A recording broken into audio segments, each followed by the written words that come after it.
सुप्रभात बच्चों।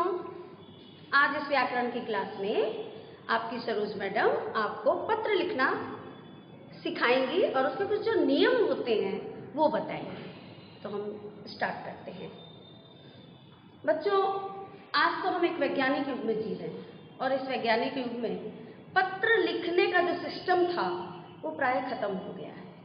आज तो मोबाइल पर चैट कर लीजिए, आप व्हाट्सएप यूज़ कीजिए, फेसबुक यूज़ कीजिए, फैक्स कीजिए, ईमेल कीजिए। पेन उठा करके लिखने का सिस्टम तो प्राय खत्म ही हो गया है। लेकिन ये एक हमारी परंपरा है, हमें इसे निभाना है, हमें सीखना है, हमें समझना है कि पत्र क्या होता है, क्यों लोग पहले पत्र लिखते थे, पत्र होता क्या है। बच्चों, एक दूसरे के का समाचार लेने के लिए, एक दूसरे की स्वास्थ्य की जानकारी लेना, एक दूसरे का परिचय लेना, इसके लिए हम लोग पत्र लिखते थे। वो एक जमाना था बच्चों जब खाकी वर्दी पहन करके डाकिया आता था और घर घर लोग उसका इंतजार करते थे कि आज हमने भी पत्र डाला था, शायद हमारा जवाब आया हो। 3-4 दिन लग जाते थे बच्चों पत्र जाने में, और फिर 3-4 दिन यदि किसी ने जवाब हाथों हाथ दिया तो यानी 1 सप्ताह के बाद हमें एक दूसरे के विषय में जानकारी प्राप्त होती थी। कोई खुशखबरी होती तो पत्र आता, उसके लिए हम लोग नाच उठते थे, वो पत्र आ गया। दुख की भी कोई खबर होती तो पत्र आते तो लोग दुखी हो जाते। किसी के घर में कोई हादसा हो जाता लेकिन वो 3-4 दिन के बाद ही पता चलता। फिर चला टेलीग्राम आता तो लोगों को यही लगता था कि कोई खराब सूचना है, और जो थोड़े अनपढ़ हैं, नहीं पढ़ना जानते हैं, तो उन्हें उनके दिलों की धड़कनें बढ़ जाती, वो ये सोचते जरूर कोई बुरी खबर है, और उनके आंखों में आंसू तक आ जाते थे। और बहुत बार ऐसा चमत्कार होता था कि जब वो किसी से पढ़वाते तो वो कोई बहुत बड़ी खुशखबरी रहती थी।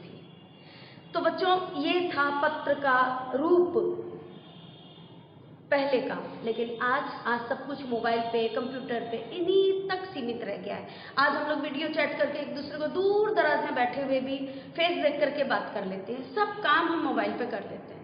लेकिन कल्पना करो कि जिस दिन विज्ञान का ये युग यदि पीछे रह गया या आपका इंटरनेट बैठ गया और आपको लिखने का अभ्यास ही नहीं है तो आप क्या करें। इसलिए बच्चों, अपनी जो परंपरा है इसे भूलिए मत, इसे आप जरूर सीखिए और इसका उपयोग भी कभी कभी भी करें, लेकिन इसका उपयोग जरूर कीजिए। ये सब तो पुरानी बातें हैं बच्चों। अब हम लोग बताती हूँ मैं आपको कि पत्र कैसे लिखना चाहिए। देखो बच्चों, पत्र 3 तरह के होते हैं। एक होता है आवेदन पत्र, एक होता है व्यक्तिगत पत्र, एक होता है व्यावसायिक पत्र। अब आवेदन पत्र क्या होता है? किसी भी सरकारी या गैर सरकारी संस्था में या आप किसी संगठन के प्रधान को हम जो अर्जी देते हैं वो आवेदन पत्र कहलाती है। जैसे आप लोग स्कूल से छुट्टी लेते हैं तो आप अपने प्रिंसिपल को पत्र लिखते हैं, तो वो हुआ आवेदन पत्र। उसमें आप पूरी जानकारी देते हैं कि मुझे ये कष्ट है या मुझे इस चीज़ के लिए छुट्टी चाहिए। आप उसमें डेट डालते हैं और अपना डिटेल दे करके, लेकिन शॉर्ट में आप अपना परिचय दे देते हैं। ये हुआ आवेदन पत्र। अब दूसरा आता है व्यक्तिगत पत्र। व्यक्तिगत पत्र क्या होता है? जैसे हम अपने रिलेटिव्स को लिखते हैं, सगे संबंधियों को लिखते हैं, अपने मित्र को लिखते हैं, अपने मम्मी पापा को लिखते हैं। ये हुआ व्यक्तिगत, क्योंकि मित्र आप तक सीमित है, मम्मी पापा आप तक सीमित हैं, संबंधी आपके संबंधी है, उनका कुशल क्षेम पाने के लिए हम जो पत्र लिखते हैं उसे व्यक्तिगत पत्र कहते हैं। अब आता है व्यावसायिक पत्र। अब ये व्यावसायिक पत्र जब आप बड़े हो जाओगे तो इसका भी यूज आएगा, क्योंकि जब आपको पत्र लिखना नहीं आएगा तो आप कंप्यूटर पर भी क्या लिखोगे? लिखना तो आना है, उसकी विधि तो समझनी है, तरीका तो जानना है।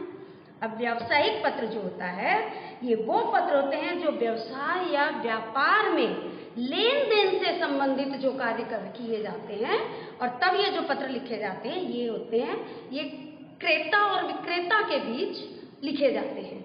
इसे कहते हैं व्यावसायिक पत्र। अब चूंकि आपका विषय इस बार है आवेदन पत्र, तो आपने पिछली कक्षा में सीखा ही है और आपको पता है कि आप अपने प्रिंसिपल को आवेदन पत्र देते हैं छुट्टियों के लिए या कभी फी माफ करवाने के लिए, या और भी कोई रीजन हो सकता है।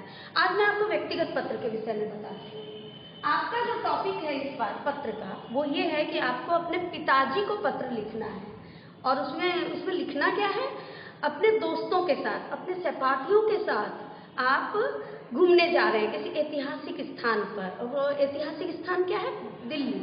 आप अपने दोस्तों के साथ वहाँ जाना चाहते हैं घूमने के लिए, आपकी गर्मी की छुट्टियाँ हो गई हैं या और कोई भी छुट्टी हो गई है, तो बिना पिताजी की अनुमति के तो आपको जाना ही नहीं चाहिए। तो आपको पिता की अनुमति लेनी है, और जब पापा अनुमति देंगे तो साथ में आपको कुछ रुपए पैसे भी चाहिए, तो आप उसके विषय में पत्र लिखेंगे अपने पिताजी को। तो उसके लिए क्या होता है, इसके कुछ नियम होते हैं बच्चों, इनको ध्यान से सुनो। आपका पत्र जो भी हो संक्षिप्त होना चाहिए और संपूर्ण। छोटे का मतलब ये नहीं कि आप अधूरा छोड़ दो, छोटा लिखिए लेकिन अपनी पूरी बात लिखिए। आसान भाषा का प्रयोग कीजिए। क्लिष्ट वर्ड्स आप यदि लिखेंगे तो सामने वाला समझ भी नहीं पाएगा कि आपने इसका मीनिंग क्या होगा, वो ढूंढते रह जाएगा। इसलिए ऐसी बोलचाल की भाषा लिखिए कि जो आपकी भावना को वो तुरंत समझ सके। लिखावट आपकी साफ और सुंदर और स्पष्ट होनी चाहिए।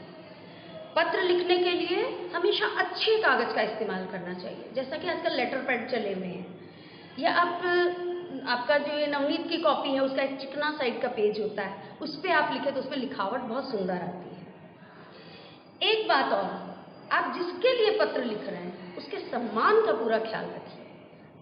आपका उससे क्या रिलेशन है, वो आपके क्या लगते हैं, आपके पिता हैं, आपके दोस्त हैं, आपके दादाजी हैं, नाना जी हैं, मामा जी हैं, जो भी हैं, उनके सम्मान का आपको ख्याल रखना है, जो कि शिष्टाचार और आदरपूर्ण शब्दों से भरपूर आपका पत्र होना चाहिए।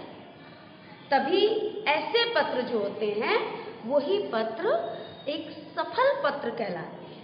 वो एक सफल पत्र लेखन है और आप एक सफल पत्र लिखने वाले हैं। तो बच्चों आपको समझ में आ गया होगा, तो मैं आपको पत्र भी लिख करके दिखाऊंगी आपकी ऑनलाइन क्लास में।